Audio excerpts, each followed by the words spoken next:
How's it going, guys? Today we're going to do a DIY oil change video on this BRZ that I have. I realized for the channel here I have one for my WRX that I did years ago, and I haven't done one for the BRZ at all.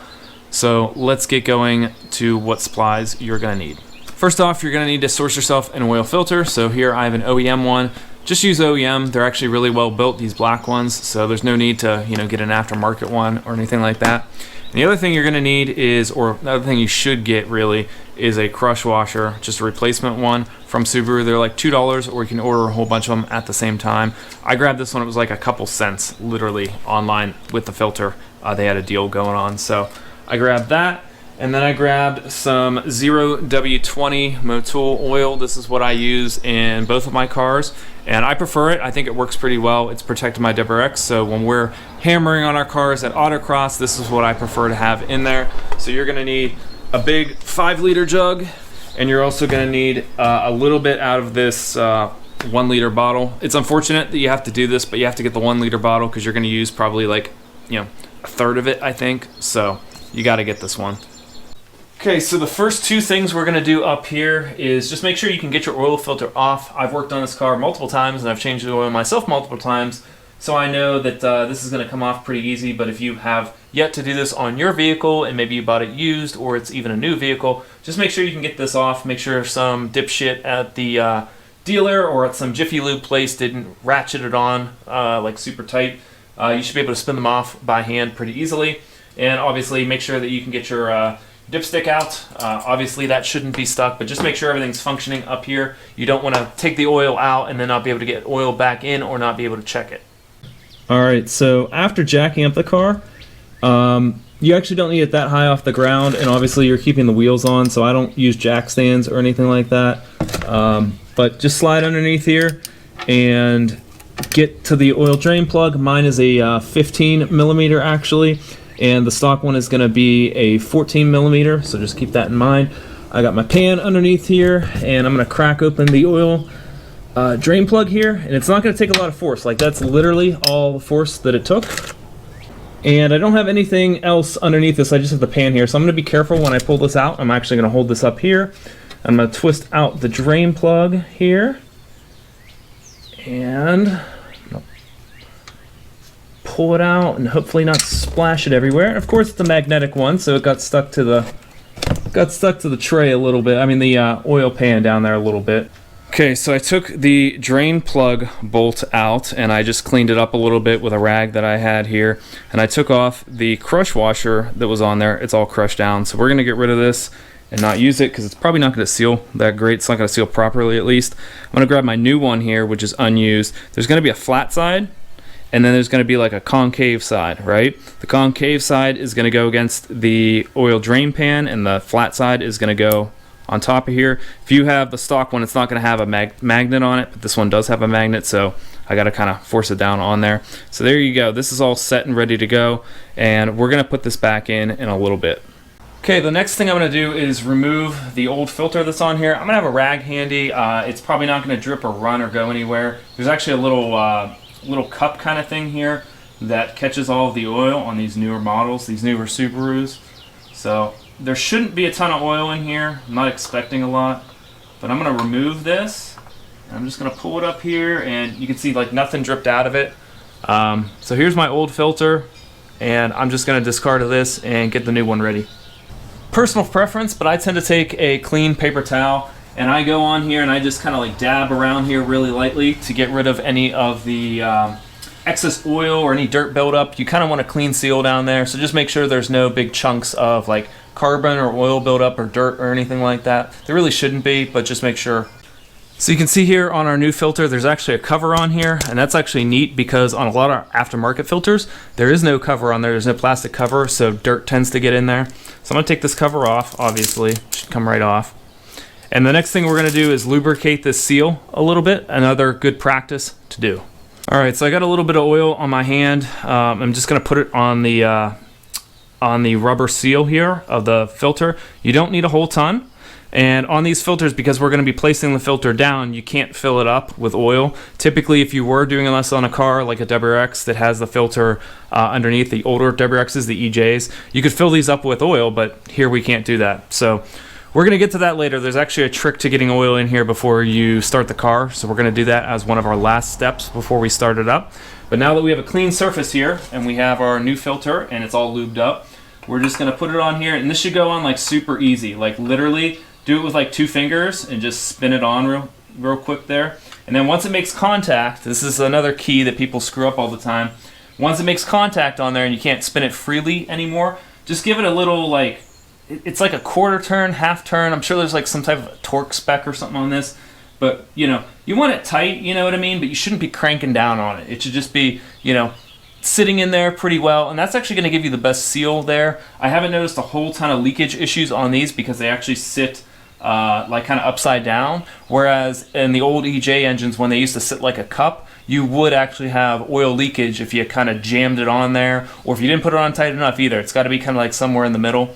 So just make sure it's kind of firm, you know, firmly on there. You don't want to crank down on it. Okay, now we're back into the car again, and we're going to move this out of the way. We're going to get rid of the oil pan that we put all the old oil in. We're going to take our clean drain plug that we cleaned all up, and I prefer to take a towel here and just kind of drip any of the oil that's dripping here. There might be a couple drips still kind of going on.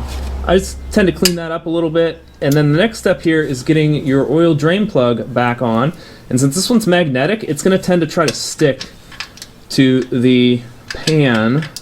And it's going to be a bit of a pain in the ass, to be totally honest, to get it on there. There we go. Now it kind of got on the threads there. And I'm going to keep turning this by hand until I can't anymore, until it kind of makes contact with the pan.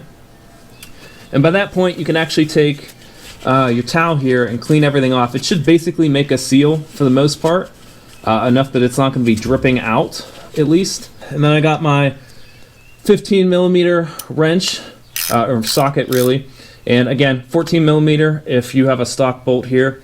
And I'm going to put it on tighten, obviously, and I'm going to start tightening this down. Now again, don't over tighten this. I don't have the exact torque spec. You can look it up online. I think it's approximately 32 foot-pounds, but I'll put it up on the screen if I can find it. And basically I'm just going to, you want that crush washer to crush down. That's what I'm doing right now. But it's going to, you know, it's going to stop right about there. I'm not really going to crank down on this a whole lot. You don't need a ton of torque on this. You just want it to be closed up and not to fall out. So now we're all done underneath the car, so I'm going to gently put the car back down on the ground, because you're going to want the car to be level whenever you're checking the oil level. And make sure to pull out your drain pan, which is what I'm doing right now.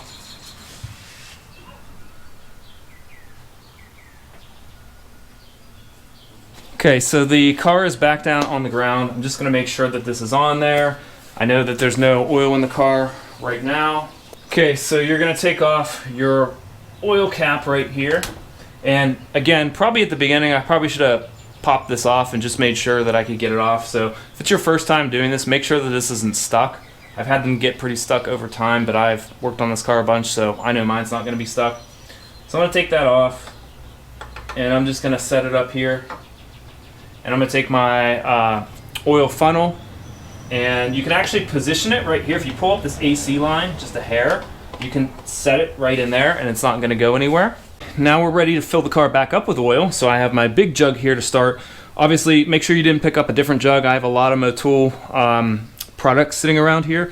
So let's make sure we have the 0W20. We got our funnel on there. I made sure I put the drain plug back in 100% and torqued that down. 100% sure of that at this point. So I'm going to go ahead and start pouring this in.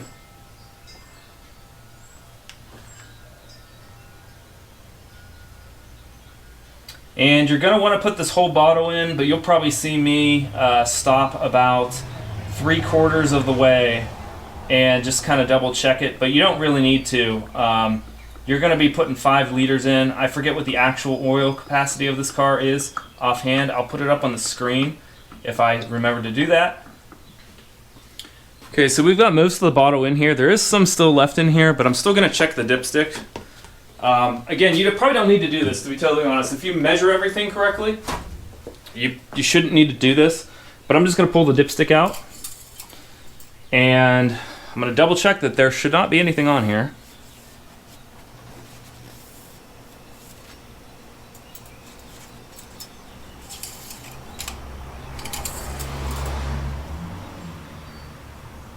And you can actually see here that there is a little bit on here.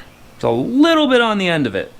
We got to get a full another quart in here, so there's a little bit on the end right now, and that's kind of what I like to see. I like to do this slowly and make sure I do it correctly and don't just dump it in and put too much in. Okay, let's pull the dipstick yet again and check it. See what we're looking at right now.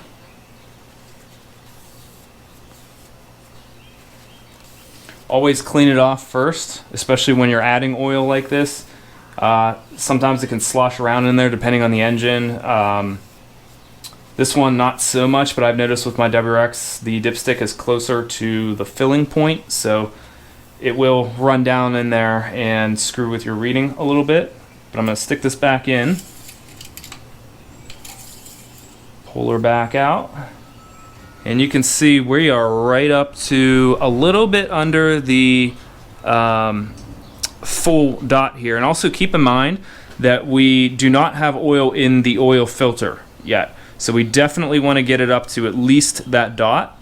And then when we start the car, it's going to get all of the oil up into the filter. Actually, we're going to prime the car and we're going to get the oil up into the filter, and then we're going to let it run for a little bit.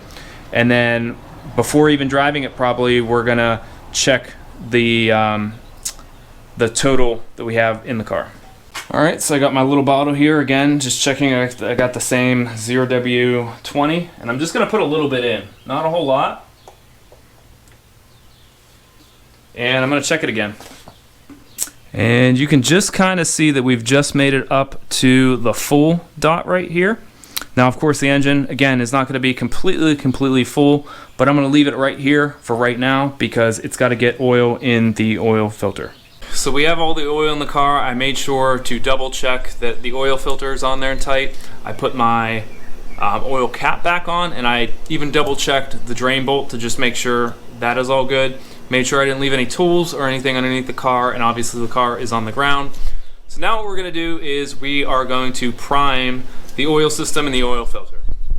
And let me describe to you what I'm going to do before I do it. Basically, I'm going to get in the car and I'm going to act like I'm going to start it, and I'm going to make sure that absolutely 100% that I am in neutral, because I'm not going to be able to put my foot on the brake this time. I actually have to put my right foot on the gas 100%, which is going to feel totally awkward the first time you do it. And you're going to put your foot on the clutch, obviously, to the floor to be able to start it.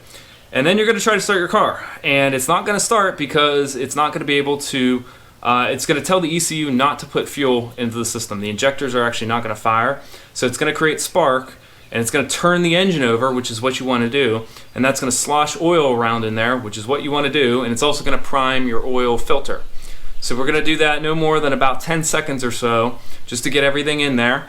And then we're going to, take our feet off of everything and then start the car like we normally would.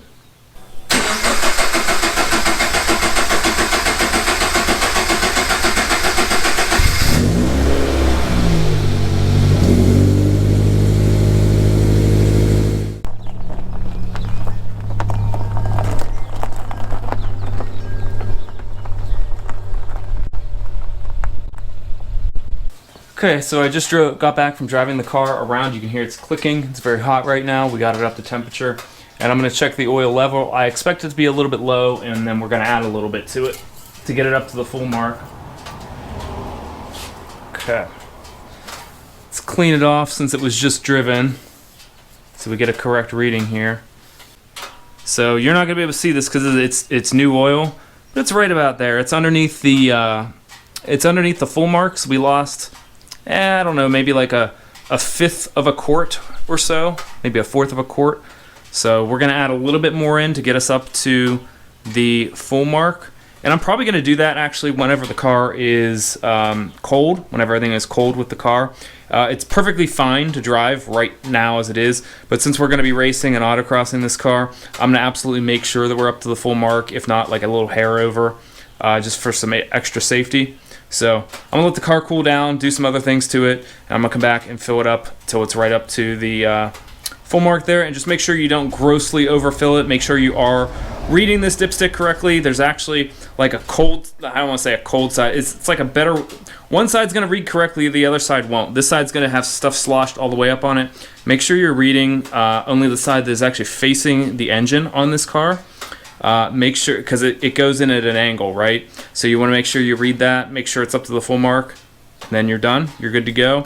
And once you fill it up fully, put your dipstick obviously back in and do a double check, make sure that this is on, make sure you don't have any leaks underneath or anything like that, and then you're good to go. So hopefully this whole video was helpful, and hopefully you can now change your oil on your own.